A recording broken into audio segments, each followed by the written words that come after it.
আসসালামু আলাইকুম ওয়া রাহমাতুল্লাহি ওয়া বারাকাতুহু। ওয়ালাইকুম আসসালাম রহমতুল্লাহ। জি, ভালো আছেন আপনারা? আলহামদুলিল্লাহ। আচ্ছা, আমরা শুরুতে দুরূদ শরীফ পড়ে নিই ইনশাআল্লাহ, তারপর আমাদের আলোচনা শুরু করব। সবাই পড়ে নিবেন আমার সাথে সাথে। বিসমিল্লাহির রহমানির রহিম।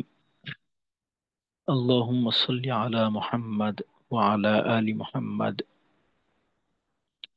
কামা সাল্লাইতা আলা ইব্রাহিম ওয়া আলা আলি ইব্রাহিম ইন্নাকা হামিদুম মাজিদ। আল্লাহুম্মা বারিক আলা মুহাম্মাদ وعلى آل محمد كما باركت على إبراهيم وعلى آل إبراهيم إنك حميد مجيد. ربي زدني علما، ربي زدني علما، ربي زدني علما. رب اشرح لي صدري ويسر لي أمري واحلل عقدة من لساني يفقه قولي، وبك نستعين يا مستعان.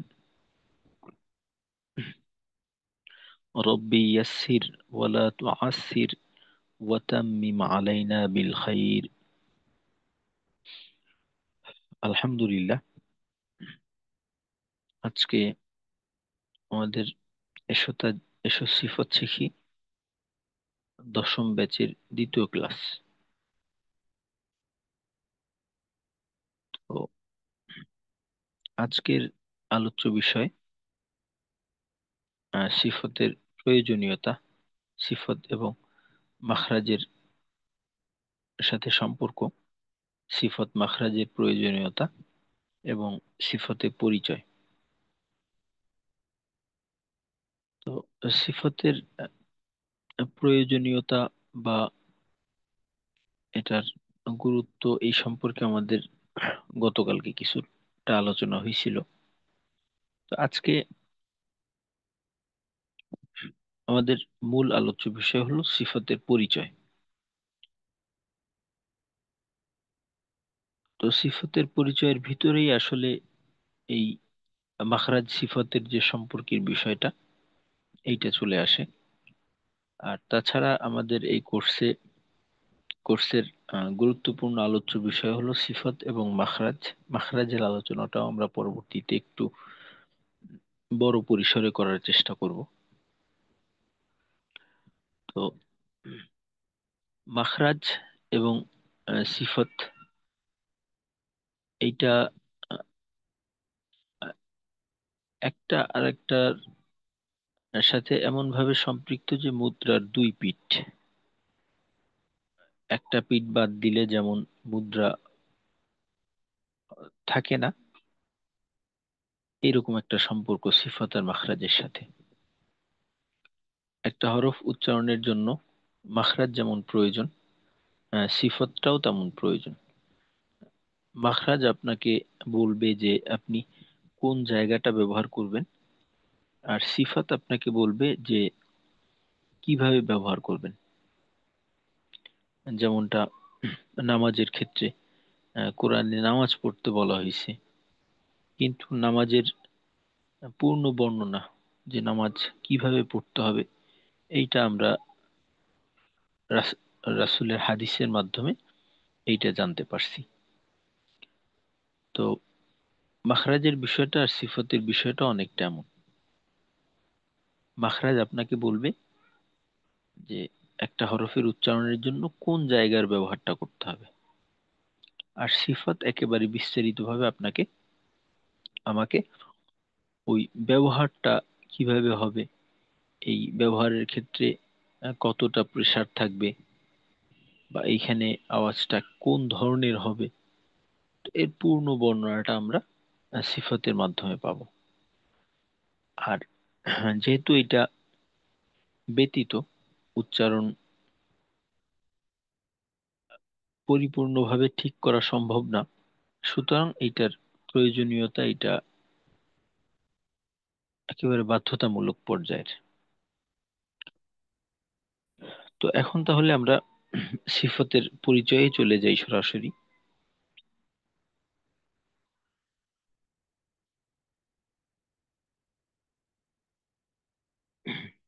আচ্ছা, তো সিফত এটা একটা আরবি শব্দ, যেটার সাথে আমরা অনেকে হয়তো পরিচিত, অনেকে নামও রাখেন। তাছাড়া তাবলিগের মেহনতের সাথে যারা যুক্ত তারা এটা খুব বেশি ব্যবহার করে শব্দটা সিফাত বা গুণ ইত্যাদি। আর এইখানে একটা বিষয় দেখানো হয়েছে আমাদের সিফাতের পরিচয়ের শুরুতে, যে আসলে আমরা সিফতটা আহ, সিফত শিখার ধারাবাহিকতাটা আমাদের কেমন থাকবে। সেটা হলো যে আমরা প্রথম ধাপে সিফাতের সংজ্ঞা মুখস্থ করব, সংজ্ঞার সাথে সিফাতের পরিচয়টা থাকবে। দ্বিতীয় ধাপে আমরা সিফাতের নাম মুখস্থ করব। তৃতীয় পর্যায়ে আমরা সিফাতের হরফ সম্পর্কে জানবো, যে কোন সিফাতের কয়টা হরফ, কি কি। পরবর্তী চতুর্থ ধাপে আমরা আহ, হরফের সিফত নির্ণয় করব, যে একটা হরফে একটাই মাখরাজ হতে পারে, কিন্তু সিফত একাধিক থাকে, সর্বনিম্ন 5টা থেকে 7টা পর্যন্ত থাকে একটা হরফে সিফত। তো প্রত্যেকটা হরফে কয়টা সিফত এবং কি কি, এগুলো আমরা নির্ণয় করব চতুর্থ ধাপে। আর পঞ্চম ধাপে গিয়ে আমরা সিফাতের কাজ ও ব্যবহার শিখব, যে কোন সিফাতের কি কাজ এবং এটা কিভাবে ব্যবহার করতে হবে। এটার একটা প্র্যাকটিক্যাল হবে আর কি। আর সর্বশেষ, যেটা কিনা আমাদের উদ্দেশ্য, যে তেলাওয়াতের মাধ্যমে এটার বাস্তবায়ন। তো সিফতের শিক্ষাটা আমাদের এই ধারাবাহিকতায় হবে ইনশাল্লাহ। তো সিফত সম্পর্কে বলতেছিলাম, যে সিফত এটা আরবি শব্দ। তো এর অর্থ হলো গুণ, নিয়ম, পদ্ধতি, অবস্থা ইত্যাদি। অর্থাৎ একটা বিষয়ের সঙ্গে তার গুণ দোষ যেটা যুক্ত হইতে পারে, এটাকেও সিফত বলতে পারি। আহ, পদ্ধতি, অবস্থা ইত্যাদি, এগুলাকে সিফত বলে। তো এই যে সিফতের যে বিষয়গুলো আছে, যে কয়টা ধাপের কথা এখানে নিয়ে আসা হয়েছে, তো এটা কিন্তু একটা আর একটার উপর নির্ভরশীল।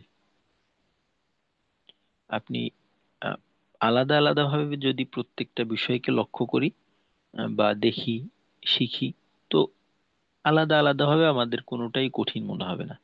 তবে প্রথমটার উপরে দ্বিতীয়টা পরিপূর্ণভাবে নির্ভরশীল। যদি আমার প্রথমটা না হয়, দ্বিতীয়টা একেবারে অকার্যকর হয়ে যাবে। এভাবে পর্যায়ক্রমে। তো এজন্য আমাদের প্রত্যেকটা বিষয়কেই সমানভাবে গুরুত্ব দিয়ে শিখতে হবে, যেন কোনোটার মাঝে আমাদের দুর্বলতা না থাকে। তো সিফাতের আবিধানিক অর্থ আমরা পেয়ে গেলাম, যে গুণ, নিয়ম, পদ্ধতি, অবস্থা ইত্যাদি, এটা হলো সিফাতের আবিধানিক অর্থ। আর এই বিষয়ে যে বিষয়গুলি আসে, তো এটা আমাদের ভালো করে নিজের মতো করে মুখস্থ করে নিতে হবে। যেভাবে আছে হু এইভাবে হতে হবে, বিষয়টা এমন না। নিজের মতো করে আমাদের এটা মনে রাখতে হবে এবং মুখস্থ করে নিতে হবে। তো পারিভাষিক অর্থে সিফাত বলা হয় যেটাকে, যে প্রত্যেকটি হরফকে তার মাখরাজ থেকে আদায় করার সময় যে অবস্থা সৃষ্টি হয় তাকে সিফত বলে। তো যেটা কিনা আমি একটু আগেই বললাম, যে প্রত্যেকটা হরফকে তার মাখরাজ থেকে আমরা যখন আদায় করব, ওই সময় যে অবস্থার সৃষ্টি হবে, ওইটাই হলো সিফত। তো এই কথাটাকে আমরা একেবারে ছোট করে বলতে পারি, যে যেটা এখানে বলা হলো, যে প্রত্যেকটা হরফকে তার মাখরাজ থেকে আদায় করার সময় যে অবস্থার সৃষ্টি হয় তাকে সিফত বলে। তো এটাকে আমরা একেবারেই সংক্ষেপে বলতে পারি যে মাখরাজের ব্যবহারিক অবস্থাকে সিফত বলে। মাখরাজের ব্যবহারিক অবস্থাকে সিফত বলে, অর্থাৎ একটা মাখরাজ আমরা কিভাবে ব্যবহার করব, এই ব্যবহারের যে অবস্থাটা, যে মাখরাজটা আমরা শক্ত করে ব্যবহার করব না নরম করে, তো এখানে বাতাসটা আহ, উচ্চারণের সময় চালু থাকবে নাকি থাকবে না, আওয়াজটাকে মাখরাজ থেকে উচ্চারণের সময় মোটা করব নাকি পাতলা করব, তো ইত্যাদি যে বিষয়গুলি আছে, এইটা হলো অবস্থা। তো মাখরাজের যে ব্যবহারিক অবস্থা, এটাকেই সিফত বলে। একেবারে সংক্ষেপে হয়ে গেল যে সিফত কাকে বলে।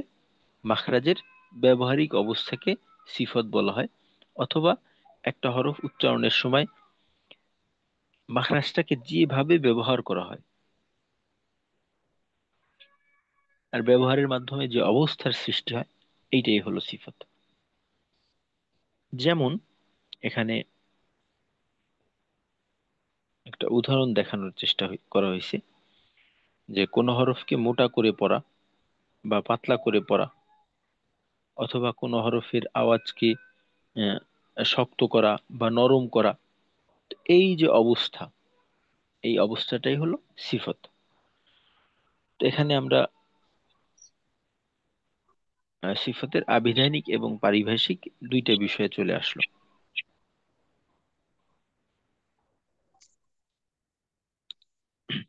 এখন আসি আমরা সিফত প্রথমত দুই প্রকার। আর সিফতের যে নামগুলি আছে এগুলি আরবিতেই থাকবে। তো এই নামগুলি আমাদের ভালোভাবে মুখস্থ করে নিতে হবে। আর এই দেখা যাবে যে কিছু কিছু নাম আছে যে একটু উচ্চারণেও সমস্যাকর, মনে রাখাও কষ্টকর। তো এই নামগুলি যদি আমাদের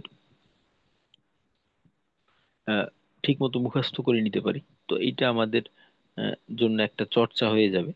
আমাদের জবানটা আরবি উচ্চারণের জন্য তৈরি হবে। তো সিফত প্রথমত দুই প্রকার। আহ, প্রথমটা হলো সিফতে লাজেমা, দ্বিতীয় হলো সিফতে আরেদ। সিফতে লাজেমা, তো সিফত শব্দের সঙ্গে তো আমরা পরিচিত। লাজেমা, বা অনেক সময় দেখা যায় বাংলাতেও বলে যে লাজেম, জরুরি।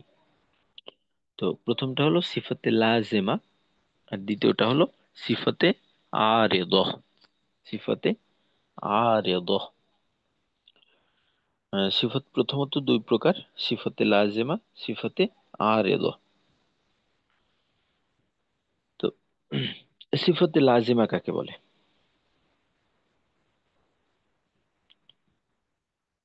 সিফতে লাজেমা বলা হয় ওই সিফতকে যেটা হরফ আদায়ের সময় সর্বদা জরুরি, অর্থাৎ যে সিফতটা অবশ্যই আমাদের আদায় করতে হবে। আর এই সিফতটা সর্বদাই হরফের সঙ্গে যুক্ত থাকে।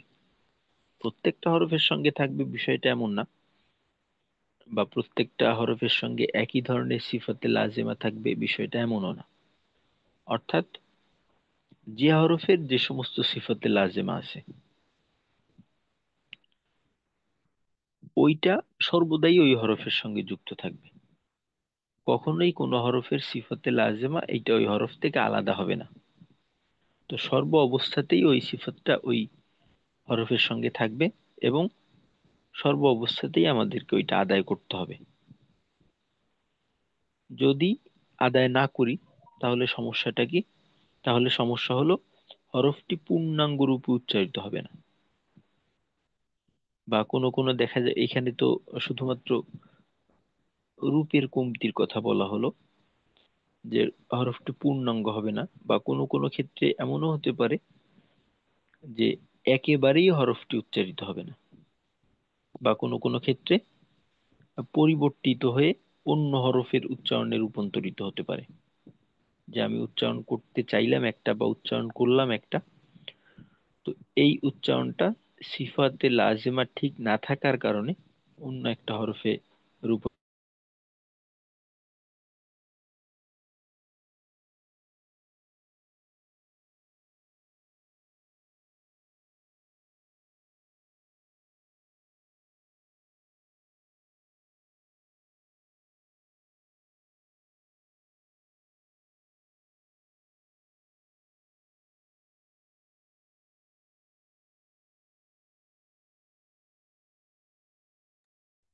হুজুরকে কি শোনা যাচ্ছে? উস্তাদকে শোনা যাচ্ছে? জি, এখন শোনা যাচ্ছে। উস্তাদের কথা মনে হয় শুনতেছি না। আসসালামু আলাইকুম। জি, উস্তাদিটা তো শুনতে পেতেছি না। উস্তাদ মনে হয় কারেন্ট চলে গেছে বা এরকম কিছু। উনি আউট হয়ে গেছে আর কি, বের হয়ে গেছে। হইতে পারে, হয়তো হয়তো কিছুক্ষণের মধ্যে আবার জয়েন করবে। নেটের প্রবলেম হয়েছে হয়তো বা। হ্যাঁ।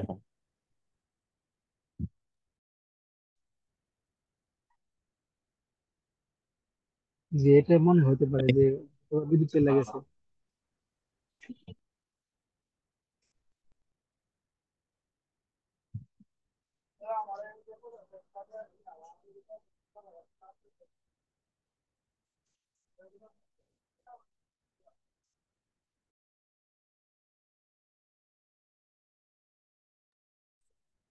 আব্দুর রাজ্জাক ভাই কেমন আছেন?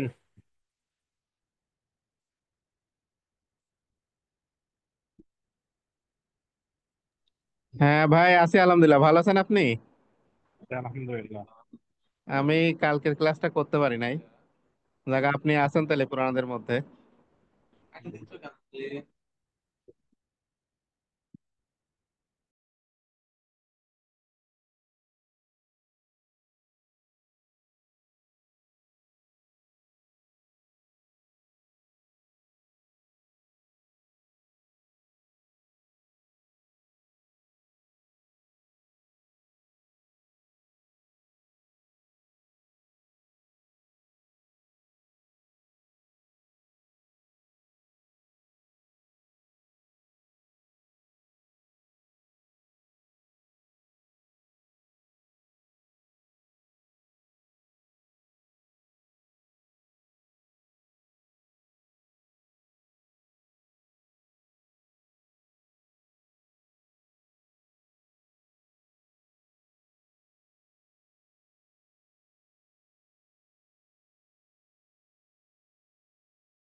আসসালামু আলাইকুম। জি, আমরা যে হুজুরের কথা শুনতে পাইতেছি না, হুজুর তো মনে হয় এই বিষয়ে অবগত আছেন না।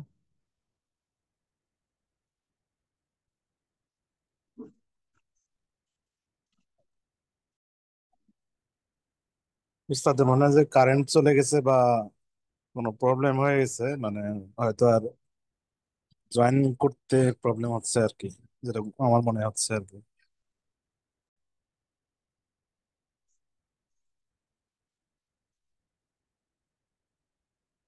তো আমরা দরুদ শরীফ পড়ে আর দোয়া করতেছি যে আল্লাহ পাক যেন সহজ করে দেন। আল্লাহ।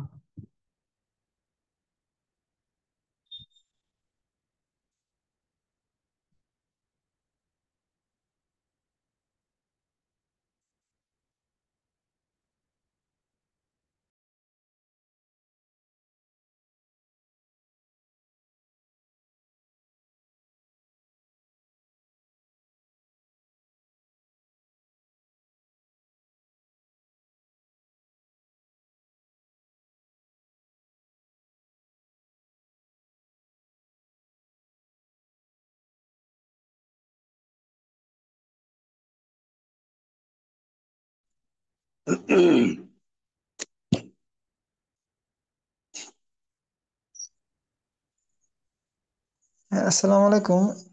উস্তাদ একটু নেটে সমস্যা, তো আপনি একটু ওয়েট করেন, উস্তাদ আসতেছে।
হ্যাঁ, মেহেদী ভাই শোনা যাচ্ছে আমার কথা?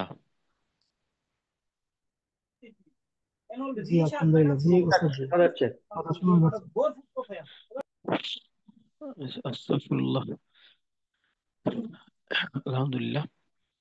শুক্রিয়া, আপনারা সবাই অপেক্ষা করতেছিলেন। আসলে নেট দেখাচ্ছিল, বাকি ওই কারেন্ট ছিল না, যে কারণে নেটে হয়তো সমস্যা আর কি। এদিকে টাওয়ার কম, তো অনেক সময় দেখা যায় যে এটা বিদ্যুতের মাধ্যমে পরিচালিত হয়। তো বিদ্যুৎ চলে গেলে নেটে সমস্যা করে। তো এমন সমস্যা হয়তো হয়েছিল, তো এখন বিদ্যুৎ আসছে আলহামদুলিল্লাহ। এখন বোধহয় আর সমস্যা হবে না আশা করি। আস্তাগফিরুল্লাহ। আচ্ছা, আমরা আহ, সিফাতের প্রকার নিয়ে আলোচনা করতে চাচ্ছিলাম। আর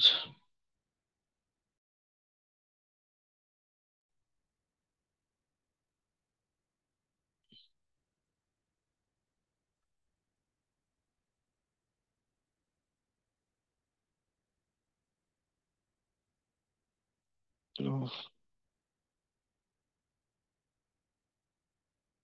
আচ্ছা, আব্দুর রাজ্জাক ভাই, আহ, বোধহয় আপনি হোস্ট হয়ে গেছেন। এইটা একটু করে দিবেন।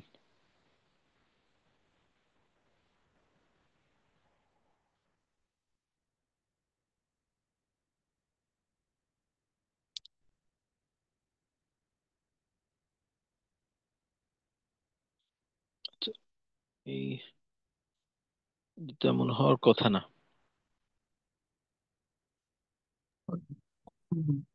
ইয়া হয়ে গেলে ওস্তাদ, আউট হয়ে গেলে এরকম ট্রান্সফার হয়ে যায়। ও, তো এবার এইটা উনি উনি উনি শুনতেছেন কিনা আব্দুর রাজ্জাক ভাই, রাজশাহী আব্দুর থেকে? রাজ্জাক। ও জি, আসসালামু একটু, আলাইকুম। ওয়ালাইকুম আসসালাম। ওয়ালাইকুম আসসালাম। ওই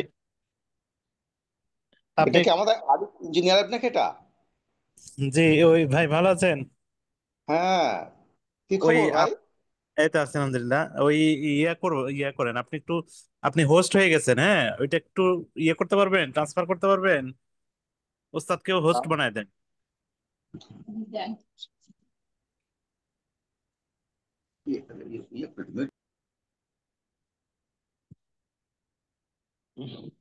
আচ্ছা, তো আমরা আলোচনাটা আর একবার একটু করি যে সিফতের আবিধানিক অর্থ যেটা আমরা জানছি যে গুণ, নিয়ম, পদ্ধতি, অবস্থা ইত্যাদি। আর সিফতের পারিভাষিক অর্থ হরফকে তার মাখরাজ থেকে উচ্চারণের সময় যে অবস্থার সৃষ্টি হয় তাকে সিফত বলে। বা একেবারে সহজে বললে যে মাখরাজের ব্যবহারিক অবস্থাকে সিফত বলে। যেমন কোনো হরফকে মোটা করে উচ্চারণ করা বা পাতলা করে উচ্চারণ করা, কোনো হরফের উচ্চারণকে শক্ত করা বা নরম করা ইত্যাদি। তো এই ছিল আমাদের সিফতের একেবারে প্রাথমিক পরিচয়। আর তারপর সিফত প্রথমত দুই প্রকার, সিফতে লাজিমা আর সিফতে আরেদহ। সিফতে লাজিমা ওই সিফতকে বলা হয় যে সিফতটা সর্বদা হরফের সঙ্গে যুক্ত থাকে, এবং ওই সিফতটা যদি আদায় করা না হয় তো সেক্ষেত্রে হরফের উচ্চারণ পূর্ণাঙ্গ রূপে হয় না, বা কোনো কোনো ক্ষেত্রে দেখা যেতে পারে যে হরফের উচ্চারণটা আহ, একেবারেই ভিন্ন একটা হরফের উচ্চারণে রূপান্তরিত হয়ে গেল। তো এই সমস্যাটা হতে পারে আমাদের। তো যেমন এইখানে উদাহরণ হিসেবে দেখানো হয়েছে যে সদ হরফটাকে যদি ইস্তিআলা, ইতবাক এই নামের দুইটা সিফাত আছে, তো এই সিফত সহকারে যদি সদ হরফকে আদায় না করা হয় তো সেক্ষেত্রে সদের উচ্চারণটা সিনের উচ্চারণে রূপান্তরিত হয়ে যায়। বা এরকম ভাবে ত, এই হরফের মাঝে এমন দুইটা সিফত আছে, যদি এইটাকে আদায় না করা হয় তো সেই ক্ষেত্রে দেখা যাবে যে আহ, ত তায় রূপান্তরিত হয়ে যাবে। তো এই যে সমস্যা, এইটার সম্মুখীন আমাদের হতে হবে যদি আমরা সিফতে লাজিমা আদায় না করি। আর সিফতে আরেজা হলো সিফতে লাজিমার বিপরীত। আহ, অর্থাৎ সিফতে লাজেমার ক্ষেত্রে বলা হয়েছিল সিফতে লাজেমাটা সর্বদা হরফের সঙ্গে যুক্ত থাকে। তো সিফতে আরেজা যেটা, এটা সর্বদা হরফের সঙ্গে যুক্ত থাকে না, এটা কখনো কখনো যুক্ত হয়, আবার কখনো কখনো যুক্ত থাকে না। আর এটা যদি আদায় না করা হয়, তো সেক্ষেত্রে হরফের উচ্চারণটা না হওয়ার কোনো সম্ভাবনা নেই। তবে সিফতে আরেজা যদি আদায় না করা হয়, তাহলে হরফের উচ্চারণের সৌন্দর্য নষ্ট হয়। যেমন আহ, র, এইটা আমরা অনেকে জানি যে র কে কখনো কখনো মোটা করে পড়তে হয়, কখনো কখনো পাতলা করে পড়তে হয় র হরফটাকে। তো সেক্ষেত্রে যদি আমরা র কে মোটা জায়গায় পাতলা পড়ি অথবা পাতলার জায়গায় মোটা পড়ি, তাহলে এটা সৌন্দর্য নষ্ট হলো। তো এই সিফাতটা আদায় না করার কারণে আমাদের হরফের উচ্চারণটা ঠিক থাকবে। তো এই উচ্চারণ দিয়ে শব্দের গঠনও ঠিক থাকবে, শব্দের গঠন পরিবর্তন হবে না। ঠিক এমনি ভাবে আল্লাহ শব্দে আমরা জানি যে আল্লাহ শব্দের লামকে মোটা করে পড়তে হয়, যেমন আল্লাহ। তো এইখানে যদি কেউ আল্লাহ না পড়ে আল্লাহ এমনটা বলে, তাহলেও তার উচ্চারণটা হয়ে যাবে, উচ্চারণে কোনো ভুল নেই, এটা ভুল বলা যাবে না। তো সমস্যা যেটা হলো ওইটা হলো যে আহ, সৌন্দর্য নষ্ট হলো। তো এজন্য আমাদের সিফতে আরেজার দিকেও খেয়াল রাখতে হবে। তবে সিফতে আরেজা এটা আদায় না করলে আমাদের সমস্যাটা কম। আর সিফতে লাজিমা যদি আমরা আদায় না করি, তো সেই ক্ষেত্রে সমস্যাটা বড়। অনেক ক্ষেত্রে এটা আহ, ভুল হয়ে শব্দের গঠন পরিবর্তন করে দিতে পারে। শব্দের গঠন পরিবর্তন হয়ে গেলে অর্থের মাঝে পরিবর্তন হয়ে যাবে। তো বড় ধরনের সমস্যার সম্মুখীন আমরা হতে পারি সিফতে লাজেমা যদি আমরা আদায় না করি। তো সিফতে আরেজার ক্ষেত্রে আমাদের এমনটা হওয়ার সম্ভাবনা নেই বা এমনটা হবে না। তো সিফতে আরেজা যদি আমরা আদায় না করি, তাহলে আমাদের সৌন্দর্যজনিত যে সমস্যা আছে এটা দেখা যাবে, সৌন্দর্য নষ্ট হবে। তো প্রাথমিকভাবে আহ, এই ছিল আমাদের সিফতের পরিচয়। তো পরবর্তীতে সিফাতের লাজেম আরিজা এইটা সম্পর্কেও আমরা জানবো। তো এতক্ষণ পর্যন্ত আমরা যতটুকু আলোচনা করলাম, অর্থাৎ সিফাতের আবিধানিক পারিভাষিক অর্থ, এর সাথে সিফাতের প্রাথমিক দুই প্রকার। তো এতটুকু সম্পর্কে আপনাদের থেকে যদি একজন আলোচনা করতেন নিজের মতো করে, এখানেও দেওয়া থাকবে, একজন একটু শোনাবেন।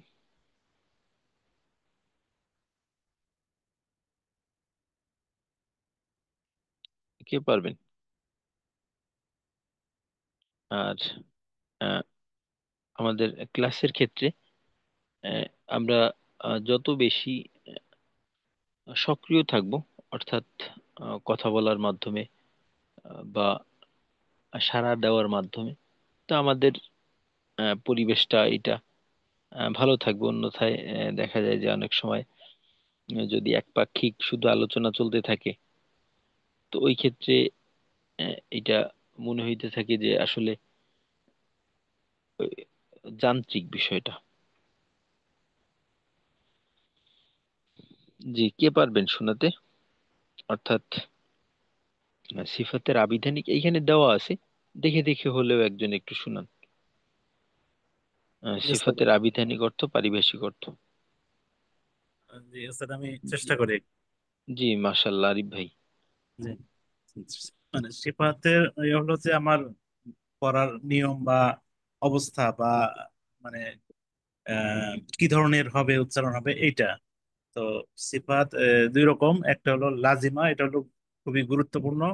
হ্যাঁ, এটা আদায় না করলে মানে অর্থ পরিবর্তন হয়ে যেতে পারে বা মানে এটা আদায় করাটা জরুরি। আর আরিজা যেটা, সেটা হচ্ছে সৌন্দর্যের জন্য। এটা সঠিকভাবে মানে ওই লাজিমের মতো অত মানে মানে বড় ভুল হবে না এই।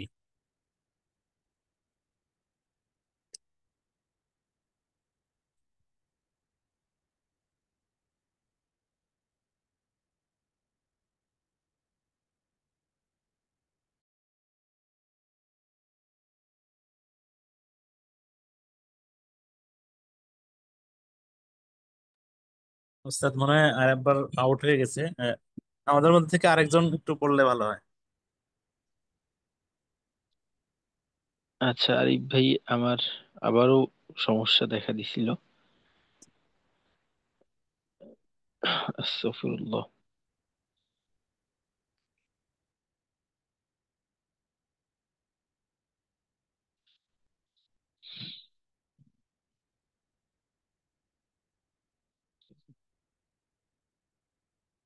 জি আরিফ ভাই, সিফাতের আহ, সংজ্ঞা থেকে শুরু করবেন আর কি, জি, আবিধানিক পারিভাষিক ওইখান থেকে। আমি একটু বড় করে দিই। মানে সিফাতের আবিধানিক হলো যে আপনার গুণ বা নিয়ম বা পদ্ধতি, হ্যাঁ। আর জি পারিভাষিক হলো আপনার যে মানে আদায় করার যে মানে কোন হরফ, মানে তার মাকড়া কোন মাখরাজ থেকে আদায় হবে, হ্যাঁ। তো এইটা আর কি। হ্যাঁ, আচ্ছা, এখানে আহ, মাখরাজের বিষয়টা এমন, অর্থাৎ হরফের উচ্চারণটা মাখরাজ থেকে কিভাবে হবে, এই হ্যাঁ, বর্ণনাটাই হলো সিফাত, জি জি। বা মানে মাখরাজের ব্যবহারিক অবস্থাটাই হলো সিফাত। হ্যাঁ, মানে মানে কোনো মোটা বা পাতলা এই ধরনের ব্যাপার জি আর কি। জি জি, এই ধরনের আরো বিভিন্ন বিষয় থাকতে পারে। জি। আচ্ছা, তো আমরা সিফাতের পরিচয়টা সংজ্ঞা আকারে পেলাম।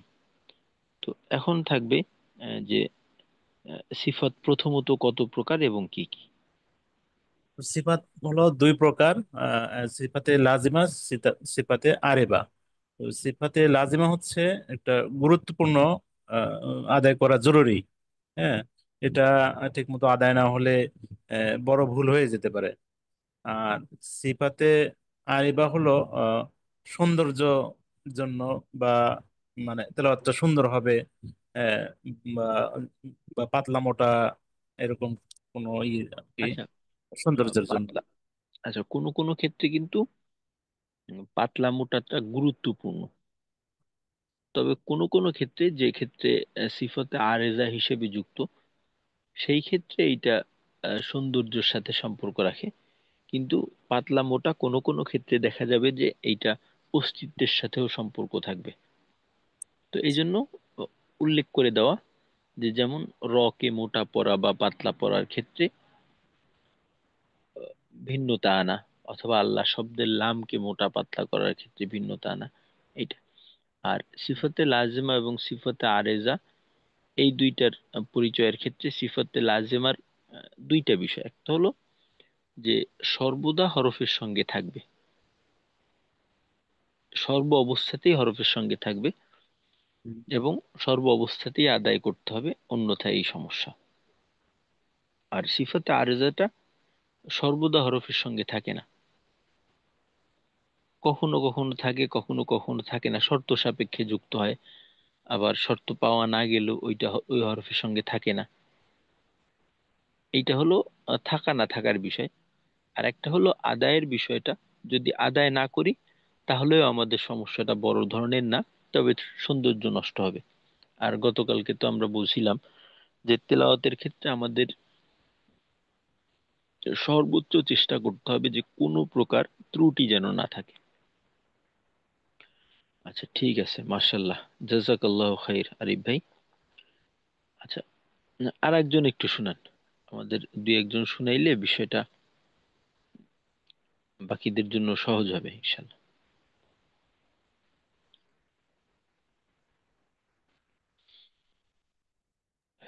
জি, মোহাম্মদ তাওহিদুল ইসলাম ভাই। আচ্ছা, আসসালামু রেজাউল আলাইকুম। ভাই শুনাইতে চাচ্ছিলেন, জি পরে আসি রেজাউল ভাইয়ের কাছে। জি তাওহিদুল ইসলাম ভাই। জি, আসসালামু আলাইকুম। ওয়ালাইকুম আসসালাম রহমতুল্লাহ।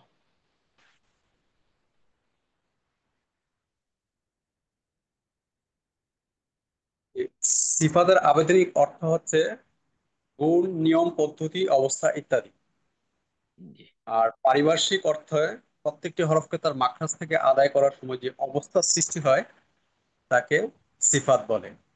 যেমন কোন কোন হরফকে পাতলা অথবা মোটা করে পড়তে হয়, অথবা কোনো হরফকে নরম করে অথবা শক্তভাবে আদায় করতে হয়। সংক্ষেপে মাখরাজের উচ্চ মাখরাজের উম, ব্যবহারিক অবস্থাকে ব্যবহারিক সিফাত বলা যায়। অবস্থাকে সিফাত বলে।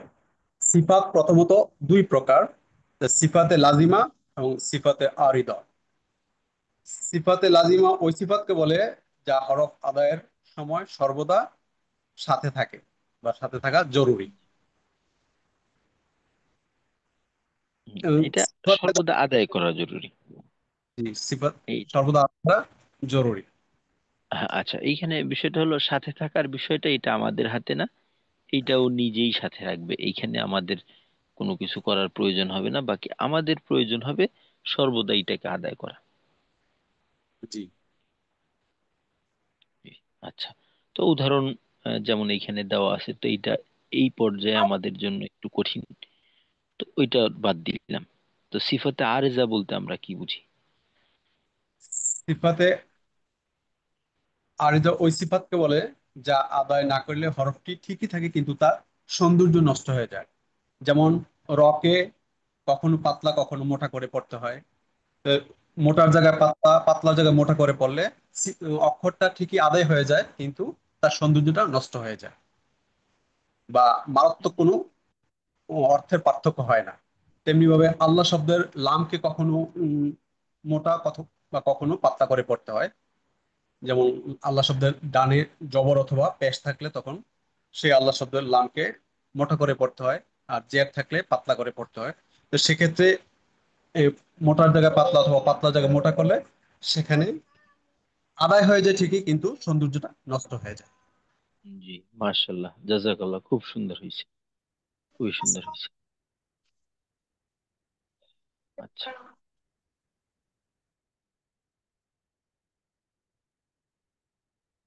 আচ্ছা, রিজাউল ভাই বা রাফিজুল ভাই বোধহয় শুনাইতে চাইছিলেন।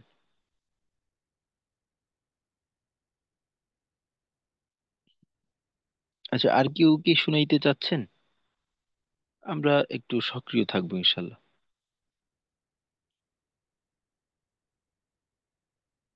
আচ্ছা, আজকে যেহেতু আমরা শুধুমাত্র পড়া নিচ্ছি, তো আগামী দিন থেকে ইনশাল্লাহ আমাদের কিন্তু দৈনিক পড়া দিতে হবে।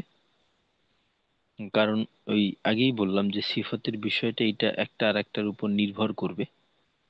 একটা যদি একটু সমস্যা থেকে যায়, তো সামনে আর আগানো সম্ভব না, এরকম বিষয়টা। আচ্ছা, তো আমরা ওস্তাদ আহ, ওস্তাদ ওই যে সাথে থাকা না থাকার ব্যাপারটা একটু ক্লিয়ার করতেন যদি। আচ্ছা, সর্বদা হরফের সঙ্গে যুক্ত থাকা না থাকার বিষয়টা এইটা, এইখানে যেটা বোঝানো হচ্ছে, উম, যেমন ধরেন যে একটা মানুষ আহ, লম্বা আর একটা মানুষ খাটো, এই যে একটা গুণ,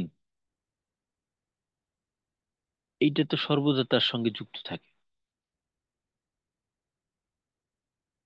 এইটা কখনোই আপনি তার থেকে আলাদা করতে পারবেন না। তো সিফতে লাজেমাটা হলো ঠিক তেমন, সর্বদা ওইটার সঙ্গে থাকবে। আর সিফতে আরেজাটা হলো কেমন? সিফতে আরেজাটা হলো আহ, মনে করেন যে জামার মতো, আহ, জামা পোশাকের মতো, এইটা থাকতেও পারে না থাকতেও পারে। সিফতে আরেজাটা হলো এমন। তো এইটার শব্দের অর্থের মাঝেই এইটা বোঝা যায়। এই আরেজ, এই শব্দের অর্থটা হলো যেটা মূলের সঙ্গে যুক্ত না, এইটা আহ, পরবর্তীতে শর্ত সাপেক্ষে আসে। আর লাজেম শব্দের অর্থটা হলো যেটা একেবারে অস্তিত্বের সঙ্গে মিশে আছে। যেমন এখানে উদাহরণ হিসেবে দেখানো হয়েছে যে সদ, এই হরফটা মোটা হওয়ার বিষয়টা, তো এই হরফটা মোটা হওয়াটা একেবারে এর অস্তিত্বের সঙ্গে সম্পর্ক। যদি সদের থেকে মোটা আলাদা করে দেন, তাহলে ও অস্তিত্বের সংকটে ভুগবে। কিন্তু রয়ের ক্ষেত্রে এই বিষয়টা এমন না। আর একটা বিষয়, এই মোটা দোনোটার ক্ষেত্রে মোটা আসাতে ইস্তিআলা ইতবাক, এটা মোটার কাজ করে আর কি। তো এইটা সদের ক্ষেত্রে দেখা যায় একরকম বিষয়, অস্তিত্বের সঙ্গে সম্পর্ক, কিন্তু রয়ের বা লামের ক্ষেত্রে বিষয়টা এমন না।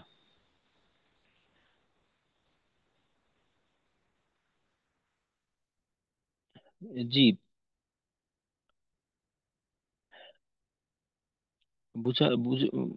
বোঝা গেছে নাকি আরো জি পরিষ্কার জি করা দরকার? জি ওস্তাদ, না বুঝতে পারছি, বুঝা গেছে।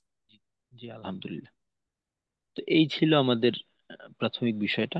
তো এখন আসি আমরা সিফাতে লাজেমার প্রকার নিয়ে। তো সিফাতে আরেজার যে বিষয়টা, ওইটা আমরা আমাদের এই কোর্সের আলোচ্য বিষয় না। এটা দেখা যায় যে সাধারণত এটা কোরআন শরীফ যেখানেই শেখানো হয়, অধিকাংশ ক্ষেত্রেই এই সিফাতে আরেজার বিষয়টা নিয়ে আলোচনা করা হয়। যেমন আল্লাহ শব্দের লাম, মোটা, পাতলা, এগুলা স্বাভাবিক পর্যায়ে আলোচনা হয়। বাকি সিফাতে লাজেমা যেটা আছে, অর্থাৎ যেটা বেশি গুরুত্বপূর্ণ ছিল, তো এইটাকে বাদ দিয়ে দেওয়া হয়। তো সিফাতে আরেজা এর সাথে আমাদের সম্পর্ক এই পর্যন্তই, অর্থাৎ এর আলোচনা আর আমাদের হবে না। তো সিফাতে লাজেমা হলো আমাদের মূল আলোচ্য বিষয়। তো সিফাতে লাজেমা আবার দুই প্রকার: সিফাতে লাজেমা মুতাদাদ্দা, সিফাতে লাজেমা গায়রি মুতাদাদ্দা।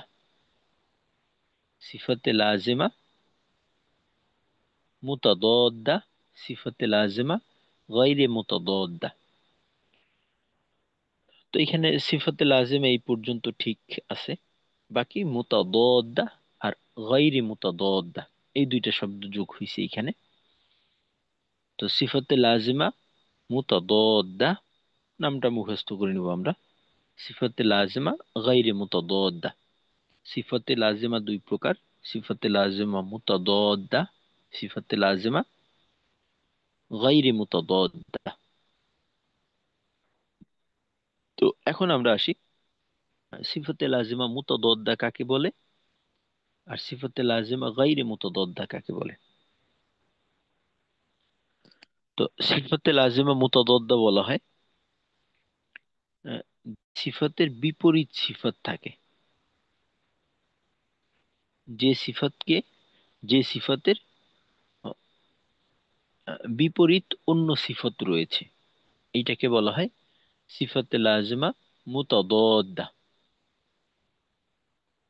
যে সিফাতের বিপরীত সিফত থাকে, এটাকে বলা হয় সিফাতে লাজিমা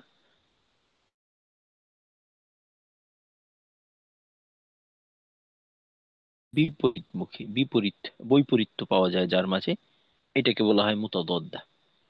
আর অটোমেটিকলি গায়রে মুতাদাদ্দা এর বিপরীত, অর্থাৎ বিপরীত বলতে যে সিফাতে লাজিমা মুতাদাদ্দা দ্বারা যেটা বোঝানো হয় এর ভিন্ন কিছু বোঝানো হয় সিফাতে লাজিমা গায়রে মুতাদাদ্দা দিয়ে। অর্থাৎ সিফাতে লাজিমা গায়রে মুতাদাদ্দা ওই সিফাতকে বলা হয় যার বিপরীতে অন্য কোনো সিফাত পাওয়া যায় না। সিফাতে লাজিমা মুতাদাদ্দা যার বিপরীতে সিফাত পাওয়া যায়, আর সিফাতে লাজিমা গায়রে মুতাদাদ্দা বলা হয় যার বিপরীতে কোনো সিফাত পাওয়া যায় না, ওইটা একটাই থাকে। আর সিফাতে লাজিমা মুতাদাদ্দা যেটা আছে, এর বিপরীতে এক বা দুই, একটা বা দুইটা, সাধারণত একটা থাকে, একটা আর একটার বিপরীত থাকে, এদের মাঝে দ্বন্দ্ব থাকে, যে একটা হলে আর একটা হতে পারে না। বিষয়টা হলো এমন যে মোট সিফতের সংখ্যা হলো আহ, প্রায় 17টা, 17টা বা 18টা বলতে পারি। বা কোনো কোনো ক্ষেত্রে দেখা যায় এটা আরো দুইটা বাড়ে। তো এই মোট 18টা, সাধারণত 18টাই আলোচনা হয়, তো আমরা 18টাই ধরি। এই 18টা সিফাতের মাঝে দেখা যায় কিছু সিফাত আছে এমন যারা একটা আর একটার বিপরীত। 18টা সিফাত প্রত্যেকেই প্রত্যেকের বিপরীত না, বরং দেখা যেতে পারে যে এর ভিতরে দুইটা সিফাত এমন আছে যে একটা আর একটার বিপরীত, অর্থাৎ একটা হলে অপরটা হতে পারে না। এইভাবে পাঁচটা জোড়া আছে, জোড়ায় ভাগ করা। তো ওইখানে বিপরীত সিফাত গুলো নিয়ে আসা হয়েছে, ইনশাল্লাহ আগামীকালকে আমরা এটা দেখব। তো ওইটা একটা থাকলে আর একটা থাকতে পারে না, এই জন্য এটাকে সিফাতে লাজিমা মুতাদাদ্দা হিসেবে বলা হয়েছে। তো সিফাতে লাজিমা দুই প্রকার, সিফাতে লাজিমা মুতাদাদ্দা আর সিফাতে লাজিমা গায়রি মুতাদাদ্দা। সিফাতে লাজিমা মুতাদাদ্দা বলা হয় যার বিপরীত সিফাত থাকে, বা যে সিফাতের বিপরীত সিফাত রয়েছে। আর সিফাতে লাজিমা গায়রি মুতাদাদ্দা বলা হয় ওই সিফাতকে যার বিপরীতে অন্য কোনো সিফাত নেই।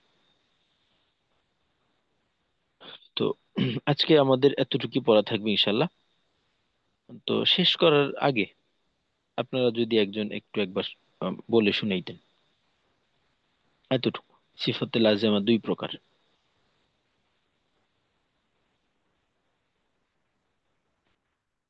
আসসালামু আলাইকুম হুজুর। ওয়ালাইকুম আসসালাম রহমতুল্লাহ। আমি মোহাম্মদ আব্দুর রাজ্জাক। জি, আব্দুর রাজ্জাক ভাই।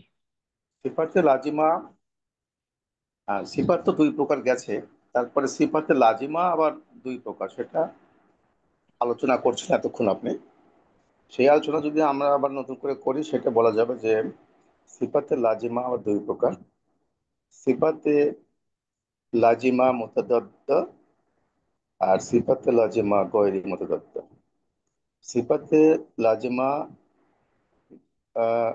মুতাদাদ্দা হচ্ছে ওই সিফাত যে সিফাতের বিপরীতে অন্য সিফাত থাকে আর কি। আর সিফাতে লাজিমা গয়রি মুতাদাদ্দা যেটা, সেটা হচ্ছে যে এই সিফাতের বিপরীতে কোনো মানে বিপরীতে কোনো অন্য কোনো সিফাত থাকে না। জি, মাশাল্লাহ, জাজাকাল্লাহ খাইর, খুবই সুন্দর হয়েছে, মাশাল্লাহ। আচ্ছা, তো আমাদের জি এতটুকুই থাকবে ইনশাল্লাহ। আমরা এই এতটুকু ভালো করে মুখস্থ করে নিব। তো আজকের মূল আলোচনা এখানেই শেষ। এখন আমরা এই পাঠটা কোথায় পাবো? এই কি আচ্ছা,